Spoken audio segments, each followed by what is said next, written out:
You've probably heard of the separation of church and state. It's a bedrock democratic principle in America. That relationship might be changing. That's because of efforts by conservative Christians trying to find ways to challenge this law called the Johnson Amendment. It's been on the books for about 70 years now, and it regulates what pastors and churches and houses of worship can and can't do when it comes to politics to keep their tax-exempt status. But now churches are going to be able to endorse politicians from the pulpit without threatening their tax-exempt status.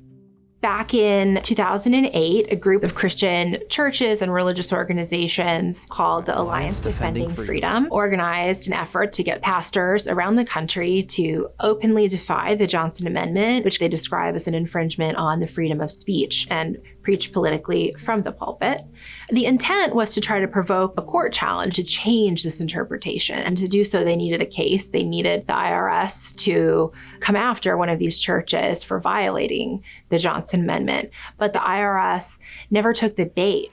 Years later, you have President Trump come on the scene. And when he was running for president in 2016, conservative Christian groups lobbied hard to bring this issue and the law to his attention. He had a meeting with some leaders behind the scenes and basically asked for their endorsement. And he promised them that if he were in office, he would really work to destroy it. If I become president, we are going to knock out the Johnson Amendment. But it was really only after Trump was elected for a second term that this network of lawyers and activists found a way to have a different kind of lawsuit. They've been working with the Trump administration and with leaders in Congress, pressuring them to change this interpretation. And just recently, a couple weeks ago in July, the Trump administration said that it was going to interpret the Johnson Amendment to allow houses of worship to be able to endorse political candidates. The IRS agreed to settle the suit, saying that that kind of communication didn't amount to political campaigning, but was more like a conversation between family and friends. We're still waiting for the federal judge in Texas to formally sign the ruling, but this new interpretation raises a lot of questions. A lot of churches are no longer just,